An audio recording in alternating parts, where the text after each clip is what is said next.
2025 to order. And it looks like we have just a couple of things on the agenda. Number one is sump pump collector project. Travis, you're going to talk about that? Yep.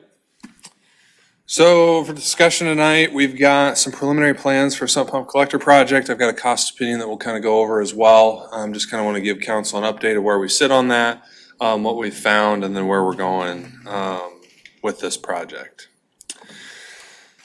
So this, to some effect, probably doesn't help a lot of people, but basically what you're seeing here is we went through and we did all sorts of data collection on Sunset, Lindale, and Oakland.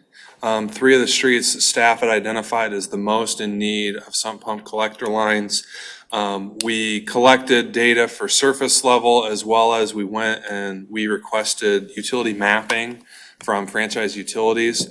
And based on that information, we've kind of selected which side of the road we're going to put a sump pump collector line on. And then a bunch of these call outs include depths and running slopes and that kind of stuff.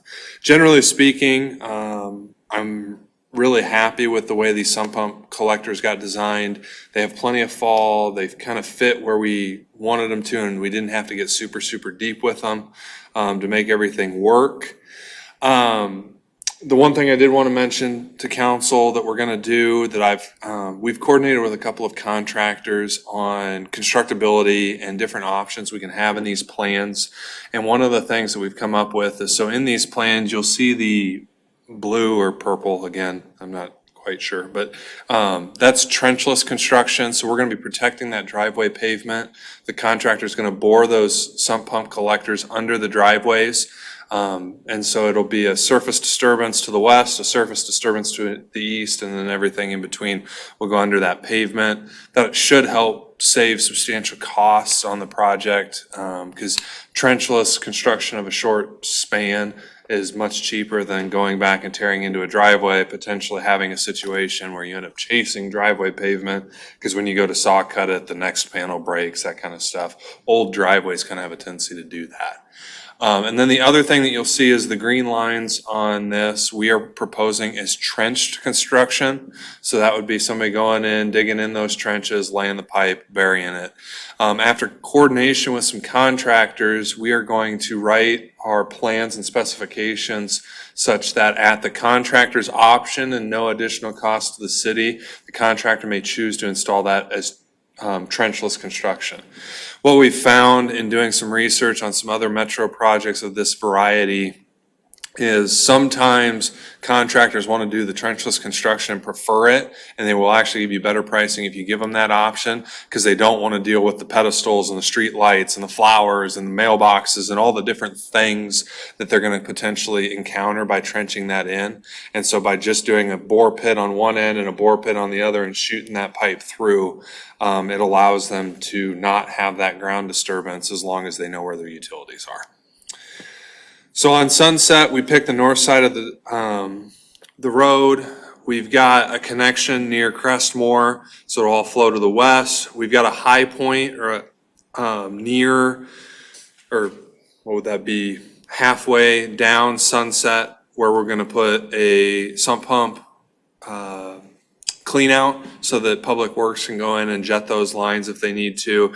And then we'll push the next run to the east, where we'll wrap it around and we'll tie it in near West Side Drive. There's an intake that we repaired as part of one of the recent street repair projects that we'll tie that sub pump into. What we're proposing as part of this is we'll stub services to the property line on either side. That'll be trenchless construction. That service will be tied to the main, and then it'll be the property owner's responsibility to connect to those services. If we got information from the property owner of where their sump pump discharges, or during data collection we noticed that there was a sump pump discharge visible from the house, we located that service in a reasonable location relative to that. If we didn't have that information, we tried to center it on the lot as best we could, bearing in mind that we wanted to avoid any large trees, any buried infrastructure, things like flower beds, bird baths, things like that, that would cause significant inconvenience to the adjacent property owner. So what has been the communication to these property owners to this point? There was a letter sent when we discussed this last, so in the spring, asking for them to provide any information they could on sump pumps, or if there were certain problem areas, basically trying to get it out there that, hey, we're gonna do this, you're in an area where we think we want to do a sump pump collector. Can you give us additional details about things that we may not know? Because at that point, we hadn't had rain for a while. So that's been the communication so far. We wanted to talk to council, and then from there, what we would probably do is we would probably communicate in a similar manner, where a letter comes from Public Works, here's the schedule, here's what we're thinking about doing. Here's kind of an idea of where we're going. Okay. And generally, I would hope and assume that that would be receptive. Has that been the case? Have we gotten feedback, good, bad, or otherwise? I think we got probably 12 to 15 homeowners that let us know where the sump pumps were. And then I would say we probably know where at least half of them discharged from the home, whether it's from the property owner because they were visible. So and generally speaking, I mean, Jenny, correct me if you've had a different experience, but I didn't have any negative interactions. So. And then Mike Schulte, you talked to a few people that were going to be impacted by this project as well, and they were overwhelmingly positive, right? Yes. So we haven't talked with everybody, but the majority of people that have reached out after the letter, it's been really good experience. Okay, good. I hope And that- so, but you never know. That tends to trend towards that the general consensus would be that it's either neutral or positive. Because typically the ones you hear from a public engagement standpoint lie on either end. They Yeah. either really don't like the project or they're significantly for it. So when you say, like, the information where the sump pump is located in the house, and then you're looking for like, a decent chunk of folks, you can see where the hose is because it's on the ground. Are there have people done work, like burying lines on their own and discharging them?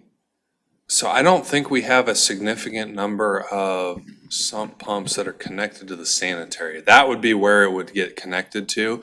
And Mike, you've never had any issues seeing failure of pipe due to punch throughs, have you, out there?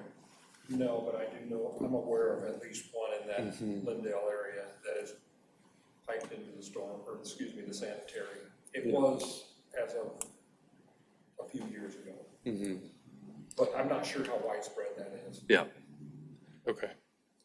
So are any of those, I mean, I don't know what's that, like, that's probably violates some sort of law, but again. It violates a practice. WRA Yeah. regulation. Okay, so is that problematic from a construction standpoint, aside from WRA regulation? For our project, no. It may cause them a little bit more cost because typically those sanitary sewers are deeper. So to go get that service may be a little more expensive for them.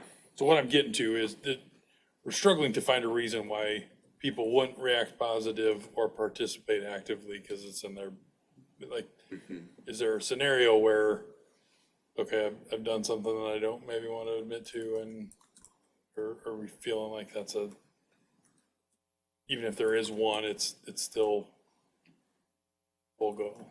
Yeah, I think so. I think there is a way that if, particularly if it's 1, 2, 3, just a handful of services, there is a manner in which that we could handle it that doesn't completely put somebody off. You know, we give them the opportunity, hey, it's there, we know you're tied into the sanitary. We're not gonna we're not gonna come in and fine you for doing that, but you need to get off of there. And then, kind of work with them. And then ultimately the backing on that would be, hey, if you haven't done this in 180 days, the city's gonna come take you off of that sanitary sewer and we're gonna bill you. I mean, I think that's the carrot and the stick, really. Rob, I think the only deterrent is going to be cost. That's the only one I've ever heard. The people that love it are gonna hook up if it costs them whatever $1,000, $1,500, $2,000, they're loving it because they get their backyard back. They don't have to put it back to the street. The people that are marginal, if it's gonna cost them $1,000, that's up to them, right? That's gonna be for their decision, but that's the only negative I've heard is, oh, it's gonna cost me something. Yeah. which I just don't think we can go put it all in. Yeah. We're having enough problems No, I- getting as you much know. as we can, so. Yeah. Yeah. I've done Roosevelt for 5 years. I'm well aware of how impactful that it could be, and just trying to, unforeseen scenarios that could, so, okay. I think you've taken a lot of the legwork up front in revamping the way that your stormwater ordinance reads to kind of nip a lot of that in the bud too. So then continuing here, Lindale, we selected the south side again, minimizing conflicts, ease of construction, all that kind of stuff. There are a few places where we've identified large trees, large landscaping beds that we've opted to kind of try to stay away from. And then what you'll notice here on Lindale is as we get to the Oakland intersection, we actually flip sides. And that's, again, to kind of minimize some of the impacts. Because as you go east towards Tyler, there are a significant number of pedestals.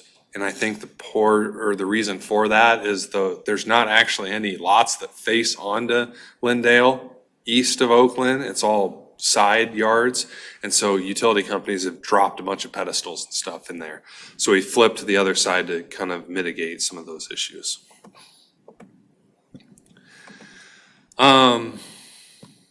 Oakland, so we're showing wrapping around. This is another intake that we've modified recently as part of a street repair project, so we know it's in good shape. And then providing those sump services for those folks. This would give us the opportunity as well, in the future, if we want to do another one of these, Bel Air could be another one where we've got the facilities and we'd have a little bit of experience with what we experienced on Oakland to be able to extend this. And then there's a couple of other places as we get to Roosevelt here that we can kind of talk about too. But then this is another section of Oakland, just making sure everybody on Oakland with an Oakland address has a sump pump service as part of this project. And then the final area that we identified was Roosevelt. So we're proposing installation of this on the west side, terminates down near Phillips with a clean out, runs up to the intake about midway, probably 2/3 of the way up Roosevelt, and then terminates near the West Washington and Roosevelt Street intersection. A couple key things about this project in general. Sump pumps are not extended any further than they necessarily need to be. So basically, we run them to the service, go about 5 feet beyond that service, bring them up to a subdrainer, connect them to an intake. So we're not extending them any further than we necessarily have to. Sump pump collectors are good for that reason, is that even if you don't extend it to the next property line or whatever, you can still service it as long as there's a storm sewer intake in the area. As far as costs go, so what we're proposing for this is we're proposing the first 3 areas we discussed, Sunset, Oakland, and Lindale, as part of the base bid, with Roosevelt split into 2 additive bid alternates. The reason for that is your CIP budget for this project is $401,000. The base bid, as we have it currently laid out, is $337,000, with the Roosevelt bid alternates being $67,000 and $50,000. So basically, from that intake to the north is the bid alternate A, that's $67,000. From the intake to the south is your $50,000. The idea being is if we get positive bids, we can kind of prioritize where we think the most necessary thing is. But we don't also want to lock you into the point where if you had all of that as part of the base bid and your bids don't necessarily come in favorably, where you'd have to either completely amend your budget to, pay for a $550,000 project if the bids come in way high, or potentially reject all bids because it goes over whatever your budgetary amount is. It gives the city the maximum amount of flexibility, where if we have all the areas in that plan set, if the bids come in really, really well, we can get it all done at once, but then it gives you the flexibility to maximize that $401,000 you have budgeted.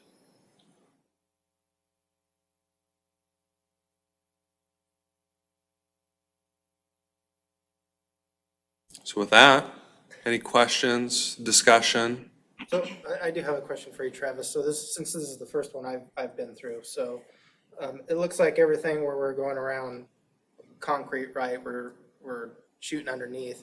Is there, with these type of installations, is there any anticipation of having any challenges with shooting under concrete? Or Shooting under, you shouldn't have an issue. To be honest with you, the biggest complication is gonna be trenching that stuff in. Cause the fact of the matter is if you call in a locate and they go paint lines, they can be 18 inches one way or the other. And so typically, what they're gonna aim for is, we've tried to put all of our stuff 3.5 feet or above, or 3.5 feet deep or above that. Well, below that, I guess. For the purposes of trying to avoid most of the utilities. Because typically franchise utilities install anywhere from 24 to 42 inches deep. So if we can get under that 3.5 foot, that gives us a really, really good shot of being able to shoot under all of that stuff. Anything else? Okay, Travis? The intention would be, we're gonna move to final plans as long as the council doesn't have any objections to that. Bid early this fall with the intention of giving the contractor the optional start of either this fall or next spring. I think that'll give you the most favorable bidding climate to allow somebody to work it exactly into where they want it to fit in their schedule. Are there other communities that have done this recently? I mean, I know you mentioned it's your first time, it's all of our first time. Oh, is it? so, Okay. yeah, never done anything like this before, so is this happened anywhere else, I guess, first? Recently, not really, because these aren't fun projects, particularly on the public bid side. Huxley does a whole bunch of them, but it's their public works guys. They put aside like $30,000 and they go in and put $30,000 worth of sump pump collectors in like every 2 years or whatever. The biggest one I know of recently was Indianola, and they got a lot of interest in it. It's just, you have to make sure that, and we've got a list of contractors that we think would do it. You just have to pick the right guys, because there are some people, like if you don't get your notice to bidders out to the right group of contractors, the ones that want to do new construction aren't going to touch this project. But there's a bunch of contractors that know what they're doing with this stuff. They feel really comfortable with it. And so I think we've got a good pool of contractors that we can send this notice to. And we're optimistic. I mean, I can't tell you for certain that it's going to be really good to bid, but there's a lot of really hungry contractors out there right now. So if we can get it in this year, I think that would be hugely important, because you're not the only community in the metro that's kind of waiting to see what property taxes do. And so there's a lot of contractors that are, for lack of a better term, buying projects at this point. They just want to keep their guys busy. So we're cautiously optimistic about it. And then I think giving them that optional start of either this fall or next spring, I think only bolsters your chances. So I guess I just have one more follow-up, because my question was kind of loaded. I just didn't follow through. So if there is any damage to like the entries into driveways, who's on the hook for that? If it's immediately obvious, it would be the contractor. Okay. And then we have we would have a 4-year maintenance bond using our standard contract language. So if it's, they didn't get that pipe sealed and it collapsed or does whatever, if it's workmanship or materials, you can go back on the maintenance bond as well. And we would, if something were to fail due to the construction operation, it's gonna fail in 4 years. Similarly, cuts to other services are contractor's responsibility out of the bond. Correct.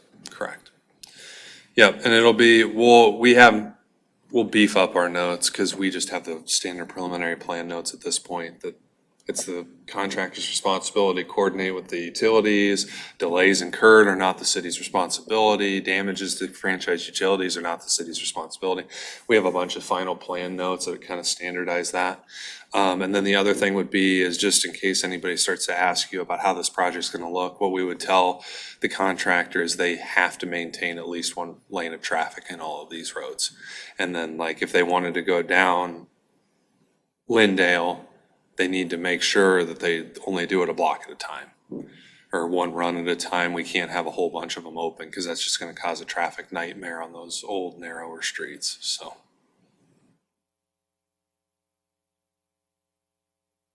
Okay, thank you. I guess we'll move on to item number 2, which is sidewalk repair program, which I thought was you also. Oh, okay, it's Jenny. Well, it's me and Mike, maybe. And Cody. They're all on standby in case I need them.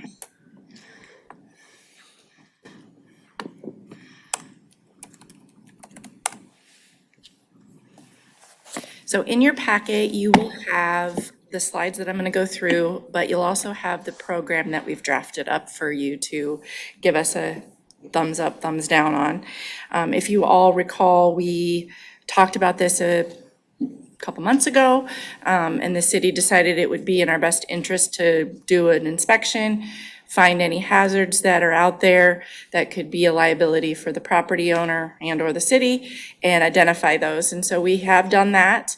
And based on what we found, we thought that putting together this program, we could have you review it, we could implement it, but then the idea would be that we wouldn't do any notices to the public until the spring. So we could get the program adopted, but we wouldn't actually do anything with the program until next year. Main reason, again, that we wanted to do this was because the sidewalks are crucial infrastructure. We want to protect people that are using those sidewalks. We also want to protect ourselves, the city, and the abutting property owners. And the main goal is to create a safe, walkable community. So the inspection and notification process we came up with would be that Public Works would do annual inspections. We would also do responses to complaints. If someone calls in, we would go check on that. We would then notify the property owners that they have a dangerous condition and that they have 120 days from the date of the notice to get it repaired. Now that is flexible, obviously, if somebody can't get a contractor or they opt into our program, which we'll talk about in a little bit. It might take longer than 120 days, but that's kind of our starting point.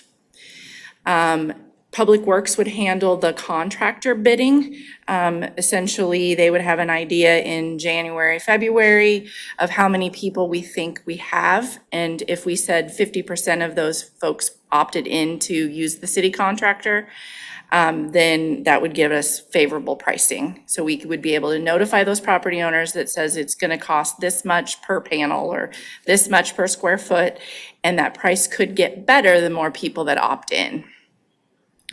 And then the compliance piece is they could opt in to use our city contractor, or they could do it themselves. There are going to be some things out there that are like grinding that a property owner could probably handle on their own, but there's going to be some other things that it's panel repair.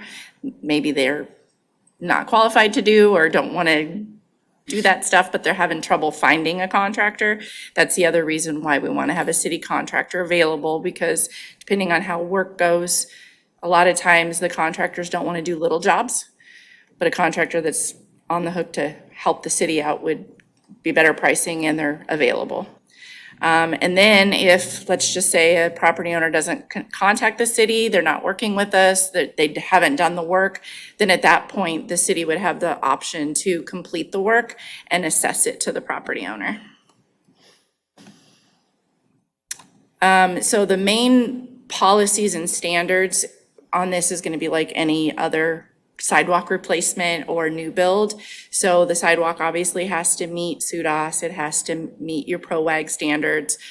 The owner is ultimately responsible for the sidewalks, and they contribute to the cost of trails. So if there's a trail abutting somebody's property and it has damage, we're gonna ask them to basically pay for 5 foot of it, just like we would a new developer.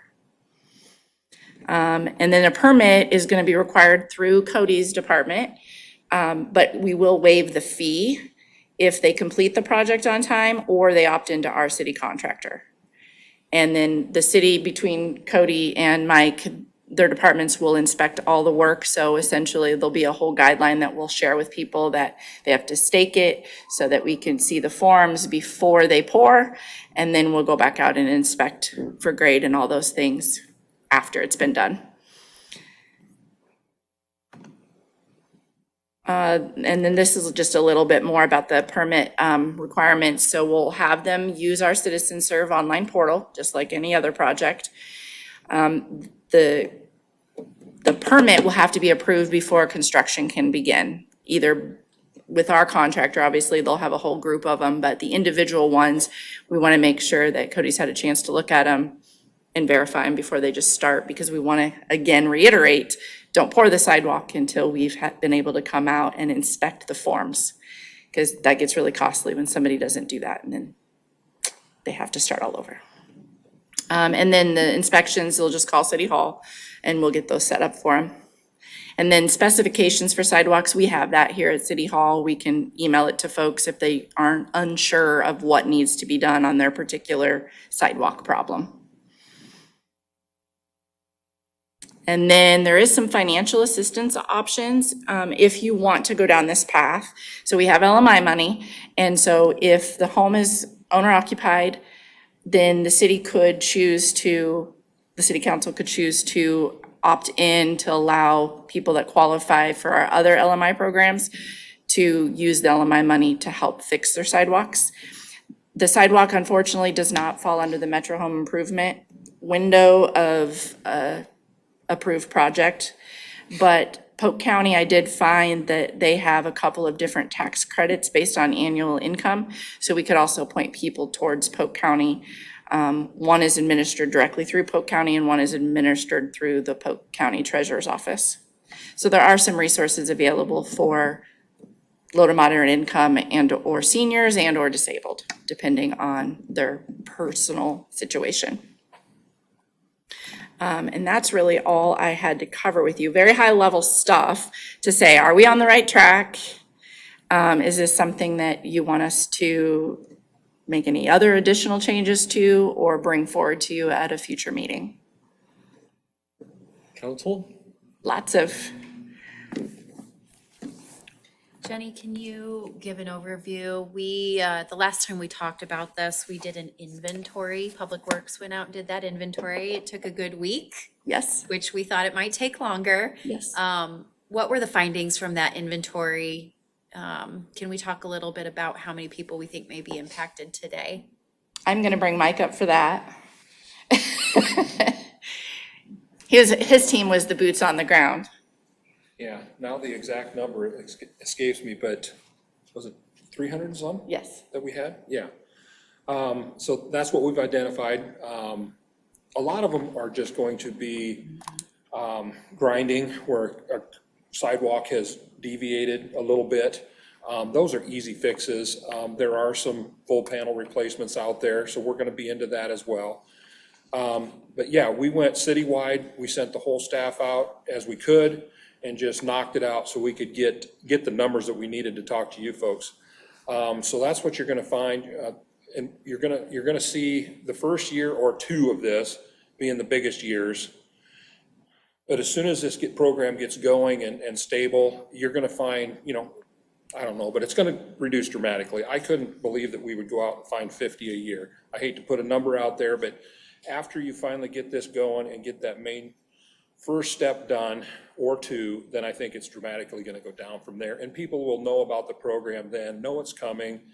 So we gotta get over this first year or two hump is what I kind of bring it to. One thing I would like to say though is that the city has sidewalks as well. And we've inventoried those. I can't tell you exactly how many repairs we have to make, but on our trail system and the sidewalks, we would like to get them taken care of in the next year as well, if we can budget for it in the next budgeting cycle.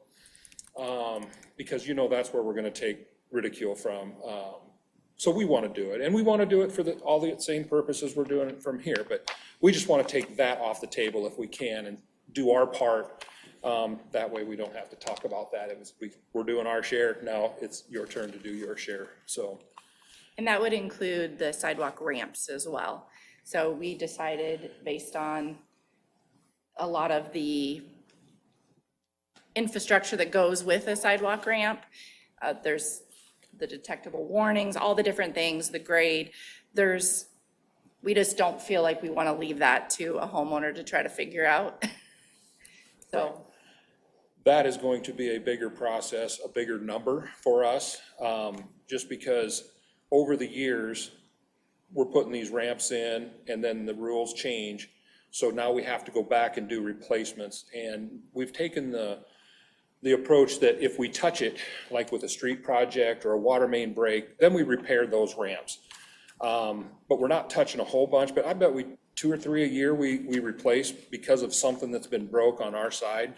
But if we really want to attack that end of it, we're gonna have to try to get some money to go after some of these ramps. And they're more expensive because it's not just the ramp itself, it's the grade, and you have to go back further on the sidewalk to make that all work.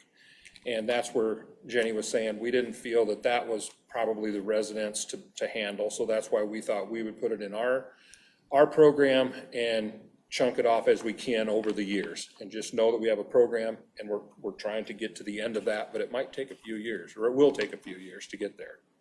and we weren't going to address anything that was compliant that came out of compliance unless there was damage to the panel. Right. So if, you'll see several in the same area we just talked about with sub pump collectors, most of those ramps don't meet SUDAS anymore, right? They're not wide enough, the grade is wrong. But if the ramp itself is fine and there's no trip hazard, there's no liability issues. The liability issue comes if the detectable warning panel comes apart, the panel breaks, anything that causes a tripping hazard, that would be when we would have to look at doing a repair of the whole, because you can't, unfortunately, we've talked about this, you can't just replace a part of it, you have to replace the whole thing. So Jenny, rather than me sitting here assuming I know what you're talking about, can you Yes. tell me what the ramp is exactly? From the transition from the sidewalk to the street Okay. is the easiest way to So, say it. but you're talking about sensor?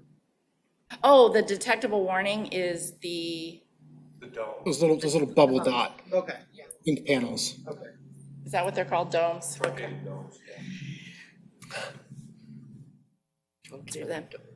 Truncated domes, that's what they're called. We have them here on our sidewalk, so that's really the pieces.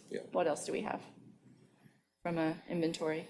And we had talked about, so like if you look, we talked, or I shouldn't say we, Cody spent a lot of time talking with Johnston, the person that administers their program. And they break their city's obviously a lot larger than our square miles. And so they break theirs into quadrants. And based on our conversation and the miles of road we have, we thought it would be easier to just do it as an annual program for now. As we grow, we could consider breaking it into different parts. But it was just this first time around, honestly, only having 300 instances, I would say half of those are what he's talking about, where a panel just has shifted and it needs to be ground down. It's not like an actual panel that's broken. That's not a lot, honestly, especially with some of these sidewalks that are 20, 30, 40 years old. Mike, do you recall what the worst one was that your team observed?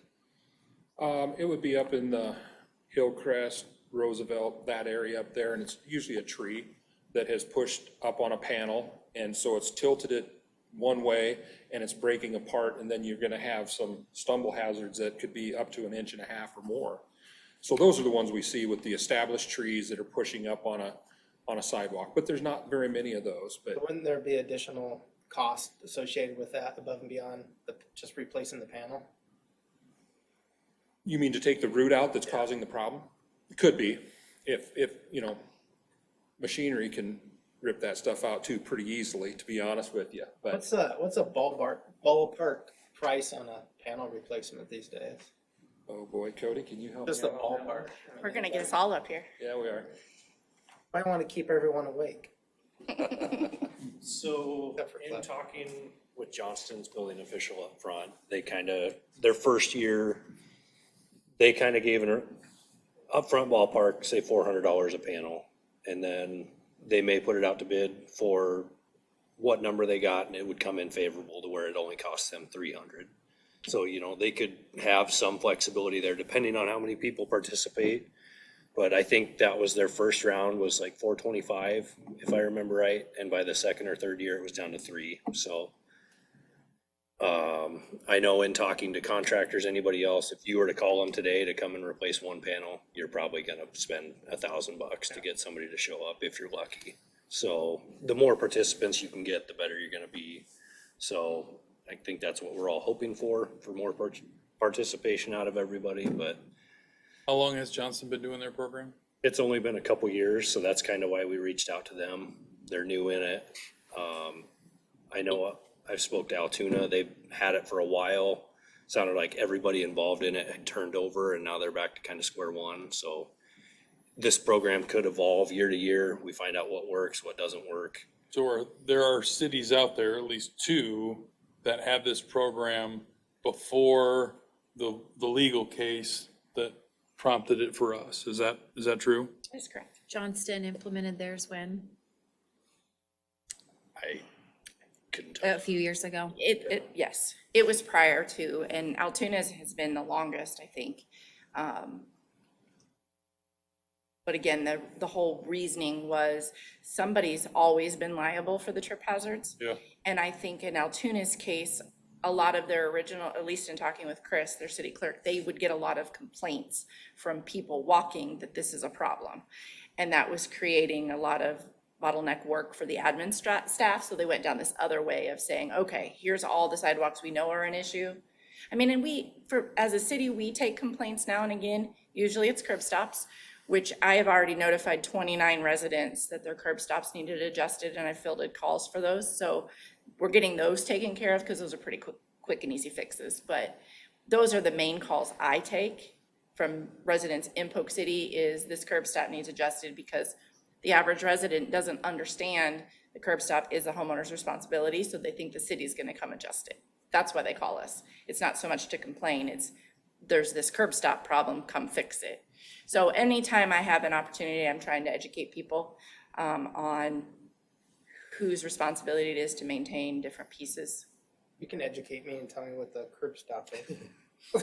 That is what controls the water from the city's main to your house. Okay. Not all of them end up in a sidewalk, but a good portion of them. Sometimes they're in your yard, sometimes they're Oh, in a yeah. driveway, but generally they're in a sidewalk.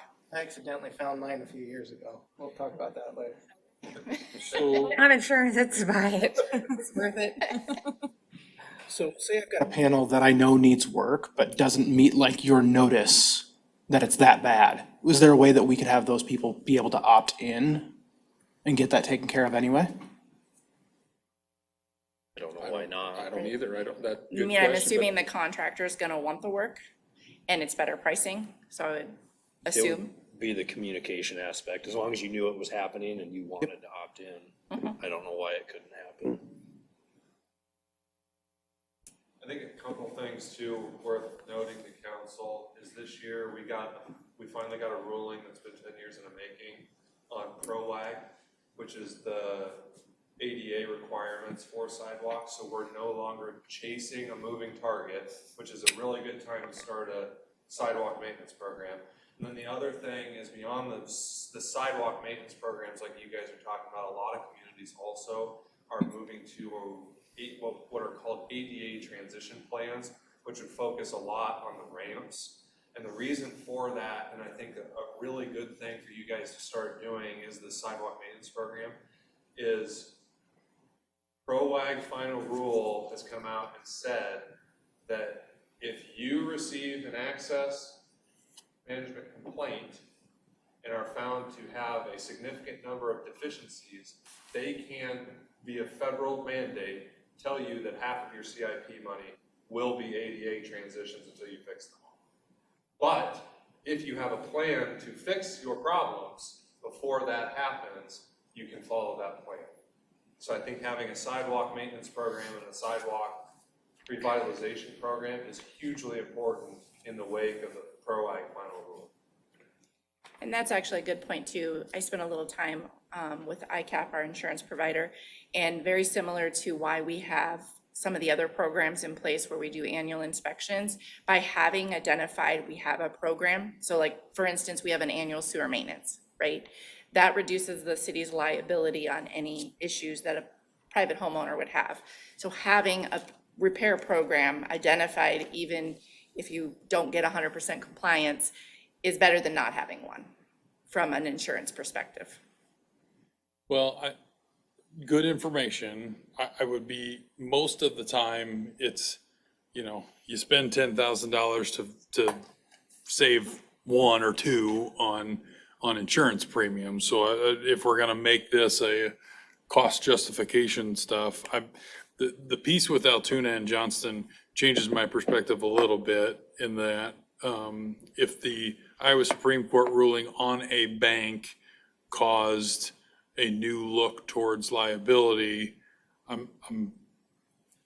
we need to react to that, but I don't want to overreact to that. And so wanting to understand, and it sounds like I'm talking from Chelsea, that League of Cities and organizations like that have been helpful. I still feel as though we can take a relatively cautious approach here. I think the inventory that we did, I know of a couple of examples, has just, spray painting as you did was the trigger that a lot of people needed to do something they were planning on doing anyway. So some of this may be cared for through nothing really.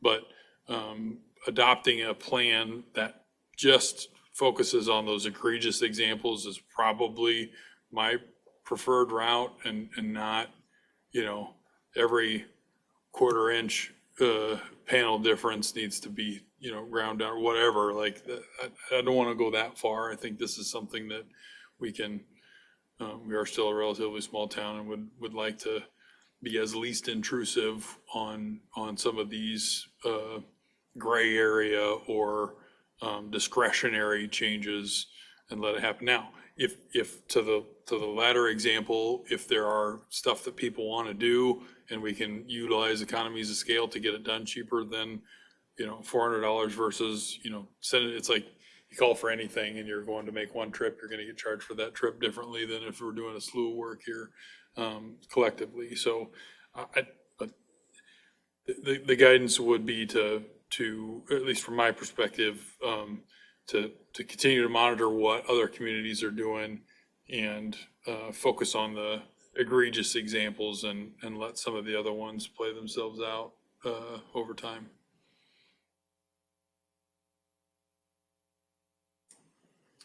Anything else? So I just had a couple of questions real quick, if I may. So did we model this suggested program after what Johnston and Altoona had? Yes. So just a couple of quick questions on here. Under sidewalk program, you listed several bullets that said the program will address under these certain things. The only thing I didn't like is all the bullets call out sidewalks, but the very last bullet's pretty ambiguous. It said additional issues as identified. I didn't know if you have any example on that or if that's something you just took verbatim from somebody else. Let me pull it up so I can see it. This one doesn't do what my other one does. That was just to give flexibility. We can't, on paper, say every possible scenario that could happen, but let's just say there's, trying to think of a good example, the tree root situation. We can see that the tree root is causing an issue for the infrastructure of the sidewalk. We could identify the property owner. This is an issue. There might be something they could do prior to it actually hurting the sidewalk. So we'd be able to notify them. Doesn't mean they have to necessarily do anything, but that's really what this gives the flexibility to be able to tell a person, this is something we see you should be aware of. Because I think a lot of this first year of this program is going to be educating. It's surprising to me how many people don't know that the sidewalk is their responsibility, period. Especially we have some new first-time homeowners. Yeah. They don't know that they're responsible to scoop the sidewalk or to keep the sidewalk free of debris from their grass clippings and those kinds of things. So I think the first year, although the language is written in here where we have authority to be able to do certain things.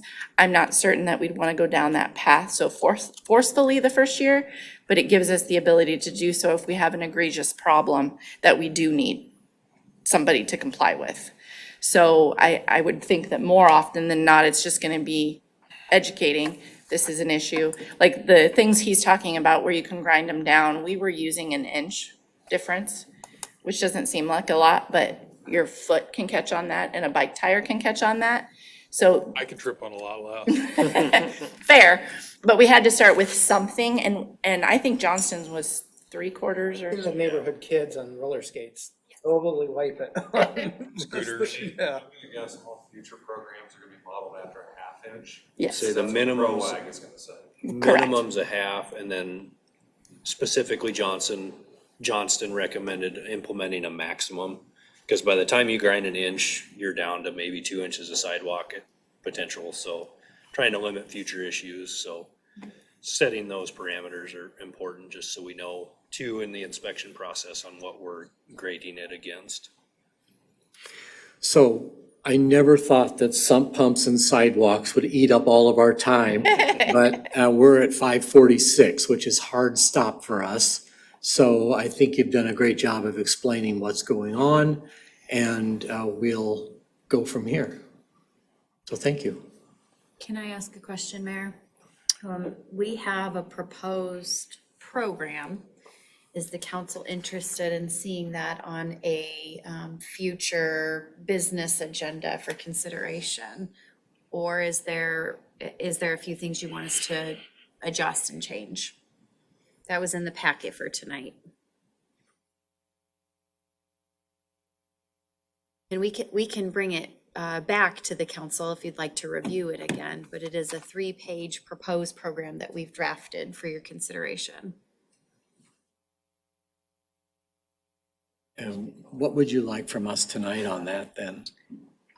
It would need to go on a business agenda, so, we could put it on the next council agenda for formal action, or we can certainly delay, since we're not going to implement anything until 2026, but we probably should do something no later than the fall if we're gonna take action on a program.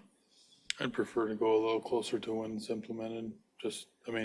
You do something now and then implement it in 26. People realize it's happening in 26 and don't equate the two, so. And if you get a little bit more time, maybe you can cut it down from 3 pages to 2. Okay. Because that's a lot of pages for a program. Okay, so everybody okay with that? We'll hold on it for a little while.